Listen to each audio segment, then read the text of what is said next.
Dispute settlements and dairy tariffs go to the heart of how Canada sees its relationship with the United States. By Drew FaganMr.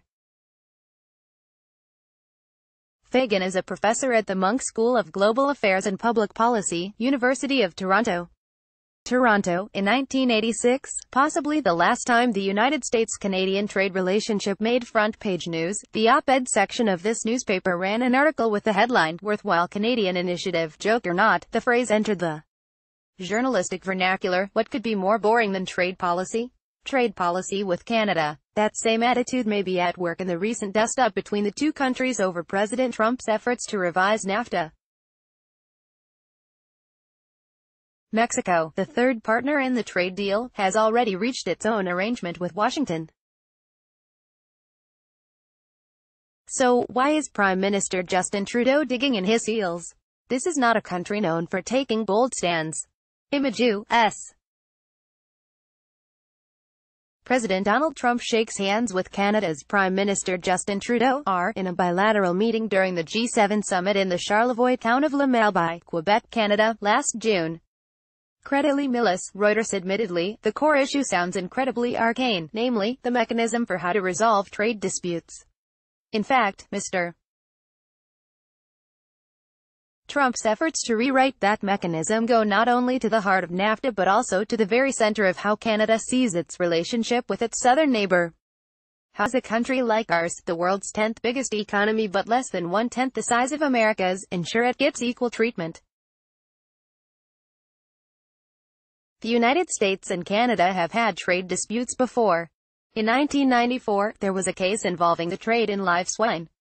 A recent case dealt with super-calendared, glossy paper.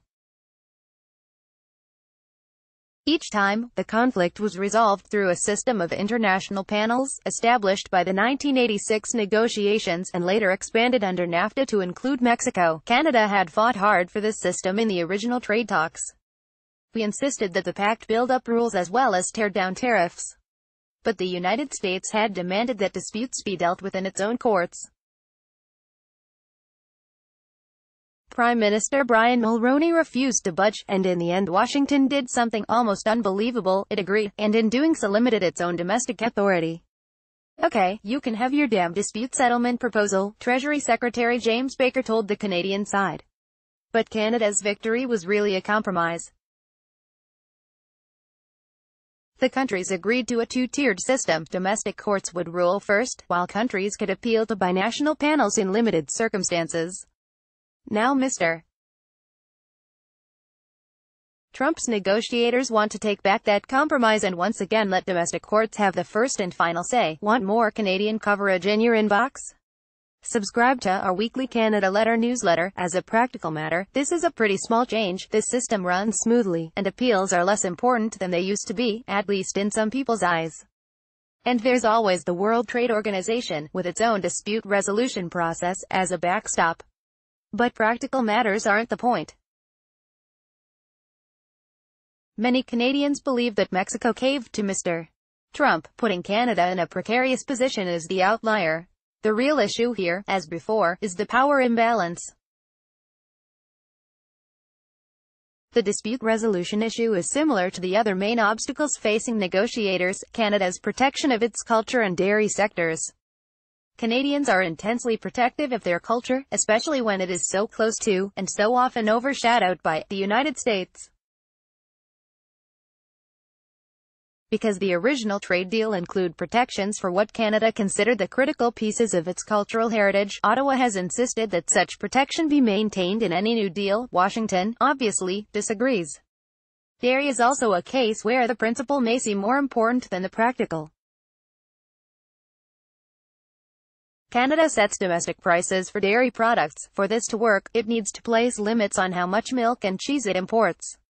Canadian negotiators are willing to loosen up on some of those limits, as long as the country's command and control system survives. But that system is exactly what Mr. Trump has attacked with his tweets about 270% tariffs, which in fact are rarely applied. In other words, the reason these talks have been so hard is that the two sides see them in fundamentally different terms. To Americans, Canada seems to be making a big fuss over minor details. To Canadians, Americans, and Mr. Trump above all, seem intent on undermining hard-fought protections.